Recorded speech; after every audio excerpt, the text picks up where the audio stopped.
అన్నం తింటా, ఏ ఏ అంట ఇడ్లీ తింటా, ఓ ఓ అంట ఉప్మా తింటా, బుబు అంట బుక్కులు వింటా, ఏ ఏ అంట ఎలుకలు తింటా, ఐ ఐ ఐ అంట ఐస్ క్రీమ్ తింటా, ఓ ఓ ఔ అంట ఒడియాలు తింటా, ఆ అంట అంగూర్లు తింటా, ఖ అంట ఖజూరం తింటా, గగ్గ అంట గజ్జలు తింటా, చచ్చా అంట చపాతీ తింటా, జాజా అంట జామ పండు తింటా, మా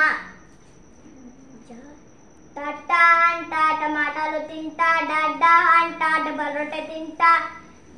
తాత అంట తాటి ముంజు తింటా, దద్ద అంట దన్న పండు తింటా, నా అంట నారింజ పండు తింటా, బా అంట బజ్జీలు తింటా, మా అంట మామిడి పండు తింటా, యా అంట యవారొట్టె తింటా, రా అంట రసగుల్లలు తింటా, లావా అంట లడ్డులు తింటా, షా అంట శనగలు తింటా, సహా అంట సంత్రాలు తింటా, హలాక్ష అంట భక్ష్యం తింటా, అన్నీ తింటా, అక్షరాలు నేర్చుకుంటా.